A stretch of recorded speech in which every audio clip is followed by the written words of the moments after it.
Many of us go to school, college, maybe university to learn skills that's going to help you find a job so that you can earn money. Having said that though, managing that hard-earned money is a skill which is absolutely essential but hardly ever taught in our educational systems. Hi, my name is Reza Rutsari and that's exactly what we're going to talk about today. In this lesson, I'm going to go through a very simple but extremely powerful money management technique.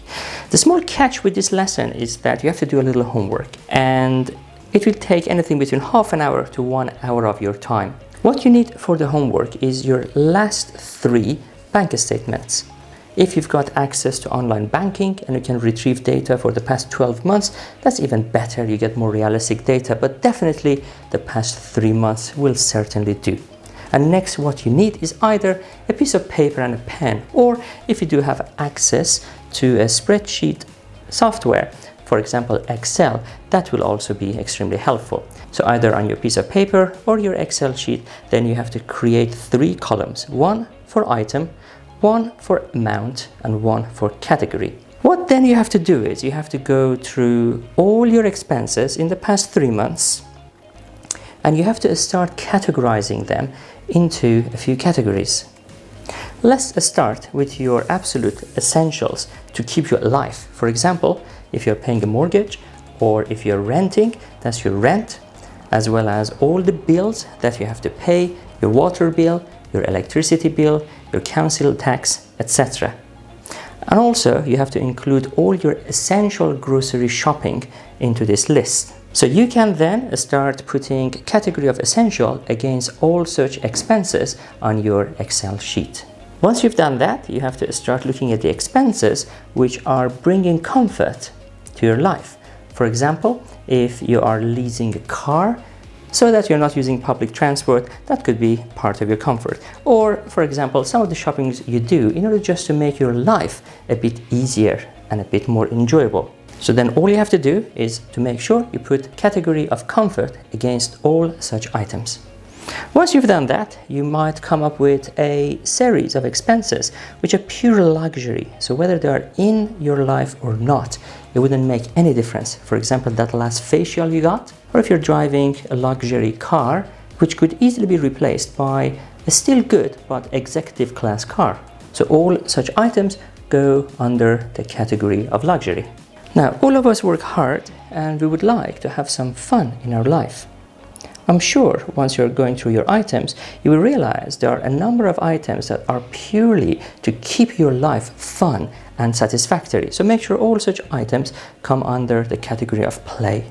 Now, to be honest, quite a large proportion of population, these 4 categories are all that it takes to class their regular expenses into. And to be honest, this was a very big mistake that I used to make when I was younger and I didn't know as much. So what typically happened to me was, let's say, for example, if I earned £2,000 net per month, I would have a lump sum which would go to my essentials, i.e. my rent or mortgage, as well as all the grocery shoppings and all the bills to keep me alive.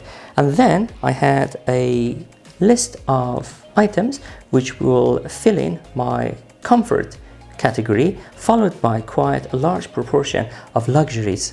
I also tried hard to enjoy life and saved for my luxury holidays, and pretty much all my money was consumed within these 4 categories easily, and occasionally I had to then use my credit card or even take up a loan if the £2,000 a month wouldn't do. But what is important that this is a very vicious and dangerous cycle to be in, and before you know it, you'll be racking up debt and you'll be consumed by ever-increasing costs of your living and mostly fueled by your luxury, comfort and play categories. Now, what I did not know was that life is not always kind, and sometimes there are spanners which will come to the wheels of your life. And if you are all of a sudden faced with an unexpected bill, then you've got no leverage and you've got no other way but to go into debt. So one of the first things you have to do is to calculate what proportion of your monthly expenditure belong to each of these categories, and then think about if there are any ways to be able to shrink the proportions.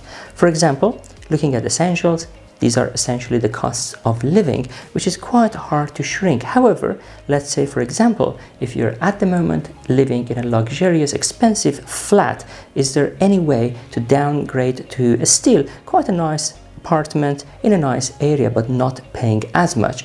Or if you do have spare rooms in your property, is there any way to bring a lodger in if this is appropriate for you, and try to see if that can help to reduce the costs of your essentials?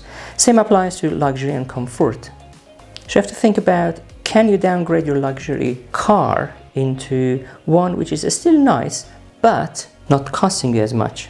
And also, you have to look at how much you're spending on yourself in order to have a fun and enjoyable life. Once you've done this and you had a plan to how you can potentially shrink this, you have to see how much money then you've got left over.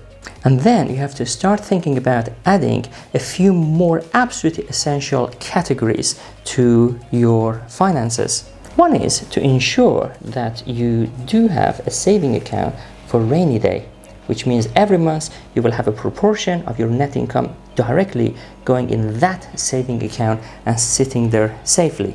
You also have to regularly start directing part of your net income into an investment fund. Your investment fund is extremely crucial because you can only work a certain number of hours a day. 8 hours, 10 hours, 12 hours, 14 hours. After that, you're going to be exhausted, whilst your investment will be awake 24 hours a day, 7 days a week, 365 days a year, and generating income for you. And once the wheel of your investment income starts to turn, this is ideally what is going to help with building up all your main costs of your life. Maybe you're at a point in life which you've got no idea where to start investing, which is absolutely fine. And that's why exactly you need another category called education to be able to help you educate where and how to invest, so that your money works hard for you, not you working hard for money. And the final category is philanthropy. You cannot be selfish in life. And if you're earning money, you have to be grateful and look after your community. So you have to be in a position that you can regularly give away. Let's go to that first example, which I mentioned, £2,000 net income per month. So then the question is, how do we split the £2,000 between these categories? Let's assume you're renting a property for £500 a month. You have got £300 worth of bills and you have £300 worth of grocery. And this is absolutely essential to keep you alive. And you might think that this is exactly where your money should go first. There is a book by George Clason called The Richest Man in Babylon. And probably one of the most amazing advices given by George is that you have to always pay yourself first. You have worked hard for your money, and therefore you should treat yourself first. You don't want to be under pressure when life puts another spanner in your wheels. So let's put 10% of the £2,000, i.e. £200, into your rainy day funds. You also need to enjoy life. So let's get 10%, i.e. £200 worth of the £2,000 into your play category. And of course, your investment fund is incredibly crucial to have. So let's give 10%, i.e. another £200, into your investment fund. At the beginning, if you're not sure where to invest and how to invest, you might have to split between your education fund and your investment fund. Having said that though, internet, especially YouTube, is an ocean of knowledge, and you can gain hours and hours of education free of charge via many of good YouTube channels. And next come books, which they are averaging about £7 per book. So theoretically, out of the £200 which is going into your investment fund, you can allocate £7 per month into your education category. And while you're learning where and how to invest, your investment pot is growing, ready for your next clever investment. So once we've done that, let's give your landlord £500. Let's pay £300 into your bills and put aside £300 for your grocery. So you're left with £300 to be able to contribute to your comfort and maybe a little bit into luxury, which I don't recommend at the beginning. Now, one thing you have to remember is when you're thinking about giving away and philanthropy, is not necessarily a monetary thing.